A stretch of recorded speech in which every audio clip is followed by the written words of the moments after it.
Varicose veins కి సరైన చికిత్స కోసం సంప్రదించండి ఎవిస్ హాస్పిటల్.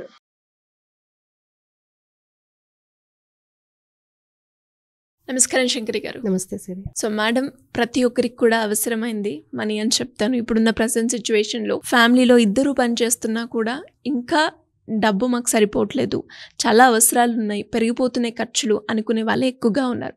సో ఆర్థికంగా ఎవరైనా కూడా స్టేబుల్ అవ్వాలి అంటే మనీ పట్ల వాళ్ళ ఆలోచనలు ఏ విధంగా ఉండాలి, మనీ రిసీవ్ చేసుకునేటప్పుడు వాళ్ళ థాట్ ప్రాసెస్ ఎలా ఉండాలంటారు మేడం? మనీ అనేది అమ్మ చుట్టమో కాదు, అయ్య చుట్టమో కాదు, అందరికీ చుట్టమే కదా. అందరికీ నీడ్, చిన్న పెద్ద పిల్ల అంటే ఎవరి తాహతకి తగ్గినట్టుగా వాళ్ళకి అవసరం ఉంటుంది డబ్బు. అవును. ఒక చిన్న పిల్లోడు ఉన్నాడండి, చాక్లెట్ కొనుక్కోవాలంటే డబ్బులు కావాలి. పెద్దవాళ్ళు ఉన్నారండి, ఒక డ్రెస్ కొనుక్కోవాలంటే డబ్బులు కావాలి, ఒక ప్లాట్ కొనుక్కోవాలంటే డబ్బులు కావాలి. ప్రతి ఒక్కరికి నీడ్. పొద్దున్న లేచిన నుంచి రాత్రి పడుకునే వరకు కూడా మనము ఆలోచించేది కూడా డబ్బుని ఎలా సంపాదించాలి అనేది. కానీ డబ్బుని ఎలా సంపాదించాలి అని ఆలోచిస్తున్నారు, కానీ మన దగ్గరకు వచ్చే డబ్బుని ఎలా రిసీవ్ చేసుకోవాలి, దాన్ని ఎలా జాగ్రత్త పరచాలి, అసలు దాని గురించి మనం ఏమనుకోవాలి. డబ్బుదే ఉందండి, వస్తుంది, అది చులకన భావన కదా. చులకనగా డబ్బుని ఎప్పుడైతే చులకనగా చూస్తామో డబ్బు మన దగ్గరికి రాదు.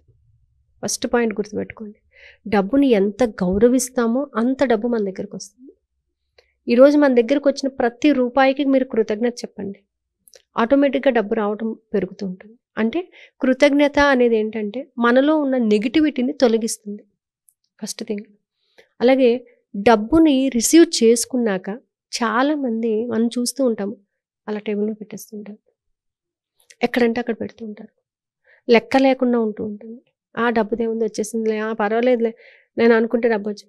ఆ నెగ్లిజెన్స్ ఏం చేస్తుందంటే ఇన్ ఫ్యూచర్ మనల్ని దానికోసం వెయిట్ చేసే విధంగా చేస్తుంది. డబ్బుకి కూడా ఒక ఫ్రీక్వెన్సీ, ఒక ఎమోషన్ అనేది ఉంటుందండి. వచ్చిన డబ్బుని మనం ఎంత గౌరవంగా చూస్తామో, ఎంత ప్రేమగా చూస్తామో, ఎంత ఆరాధిస్తామో అంతగా డబ్బు మన దగ్గరకు ఉండటం జరుగుతుందండి. ఫర్ ఎగ్జాంపుల్, మీ ఇంటికి చుట్టాలు వచ్చారు, వెళ్ళిపోయేటప్పుడు మీరు సోఫాలో కూర్చుని బాయ్ అన్నారు అనుకోండి, ఏమనుకుంటారు వాళ్ళు? మేనర్స్ లేదు అనుకుంటారు, ఇంకోసారి రావద్దులే వీళ్ళ దగ్గరికి అంత పట్టించుకో. అదే గేట్ దాకా వెళ్ళి బాయ్ అని చెప్పాను, పర్వాలేదు కొంచెం మర్యాద చేశారు.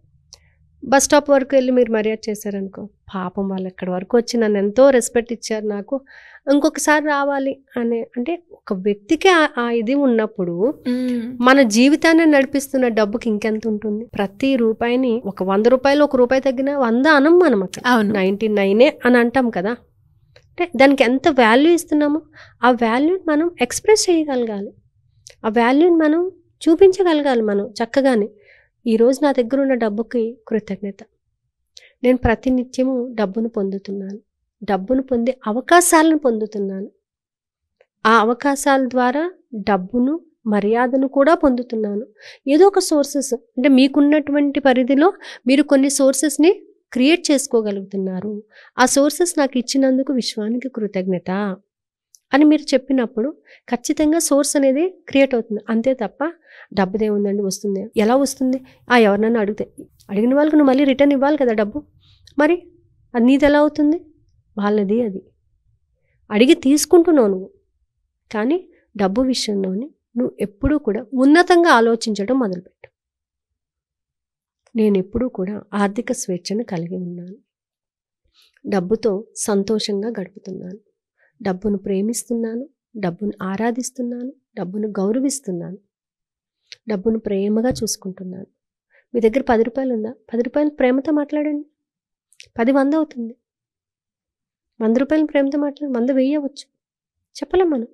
అందుకని ఏంటంటే డబ్బు విషయంలో, ఎస్పెషల్లీ మెయిన్గా డబ్బు విషయంలో మనం ఎంత ఎమోషన్స్ని ఎక్స్ప్రెస్ చేస్తామో, లవ్ అండ్ ఎఫెక్షన్తో దాన్ని రిసీవ్ చేసుకుంటామో, కృతజ్ఞతాభావంతో ఉంటామో, క్షమాగుణంతో ఉంటామో, క్షమాపణ అడుగుతూ ఉంటామో, డబ్బు మన దగ్గరకు రావటం అనేది జరుగుతుంది. నాకేముందండి, డబ్బు చాలా ఉంది, ఈరోజు ఉంటుంది. నీ అహంకారం వల్ల డబ్బు అనేది నీకు దూరం అవుతుంది. కాబట్టి ఎంతవరకు నువ్వు పొందుతున్నావో, ఎంతవరకు నువ్వు సేవ చేస్తున్నావో, ఎంతవరకు సేవ్ చేస్తున్నావో అన్నీ కూడా నీకు లెక్కే. అక్కడ నీకు వచ్చిందంటే నువ్వు కొంత సేవింగ్ చేసుకో, నువ్వు కొంత డబ్బుని దాన ధర్మాలు చెయ్యి, ఇతరులకు ఇవ్వు. ఇదంతా నీ కష్టార్జితం కాదు, విశ్వం ఇచ్చింది నీకు. విశ్వం ద్వారానే వస్తుంది, విశ్వం ద్వారానే నీకు అంతా జరుగుతుంది. కాబట్టి నువ్వు పొందిన దాంట్లో ఎంతో కొంత నువ్వు దాన ధర్మాలు చేయడానికి ముందుకు రావాలి. అలా చేసినప్పుడు ఖచ్చితంగా డబ్బు ఏంటంటే తనని చక్కగా మంచి కార్యానికి ఉపయోగిస్తున్నాం కాబట్టి మళ్ళీ మళ్ళీ మన దగ్గరికి రావడానికి ఇంకా మనకి మగ్గు చూపిస్తుంది అనమాట. కాబట్టి డబ్బుని మనం పట్టుకునే విధానం కూడా చాలా ఇంపార్టెంట్. డబ్బుని చేత్తో పట్టుకోవడం కూడా చాలా ఇంపార్టెంట్. ఇవ్వటము చాలా ఇంపార్టెంట్. ఇచ్చేటప్పుడు పట్టుకునేటప్పుడు దాని ఫ్రీక్వెన్సీని మనం గమనించాలి. ఆ డబ్బును మనం రిసీవ్ చేసుకున్నప్పుడు ప్రేమతో తీసుకోండి. ఎవరికైనా ఇచ్చేటప్పుడు కూడా ప్రేమతో ఇవ్వండి. తిరిగి నా దగ్గరికి వచ్చినందుకు కృతజ్ఞత అని చెప్పి ఇవ్వండి. ఈ విధంగా మన థాట్స్ని మనం మార్చుకుంటూ ఉంటే డబ్బు మన దగ్గరికి ఎప్పుడూ ఉంటుందండి. రాను అని ఎవరి దగ్గరికి అనదు. మనలో మనం చూపించేటటువంటి వేరియేషన్స్ బట్టే డబ్బు మనకు దూరం అవడం జరుగుతుంది. దానిని ప్రేమతో పిలవండి, ప్రేమతో మీరు రిసీవ్ చేసుకోండి, ఖచ్చితంగా డబ్బు వస్తుందండి. అందుకోసం మనం థింక్ గ్రో రిచ్ అనేది మనం ఇప్పుడు క్లాస్ అనేది పెట్టుకోవడం కూడా అందుకే అనమాట. డబ్బు మీద మనకున్నటువంటి నెగిటివ్స్ అన్నిటిని కూడా ఓవర్కమ్ చేయాలి, ఖచ్చితంగా డబ్బును పొందాలి.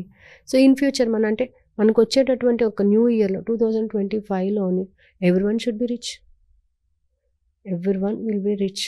ఖచ్చితంగా రిచ్గానే ఉంటాము. మన ఐడియాస్ని రిచ్గా చేసుకున్నప్పుడు మనం రిచ్గా బతకడం అనేది కూడా డెవలప్ అవుతుంది. ఎలా మేడం అంటే క్లాసెస్ అటెండ్ అవ్వాలి అంటే? క్లాసెస్ వచ్చేసి December 1 నుంచి 31 వరకునండి. So 8:30 to 9:20 time. కింద స్క్రోల్ అవుతున్న నెంబర్ని కాంటాక్ట్ చేస్తే they will give the total information. Thank you madam, thank you so much. Thank you.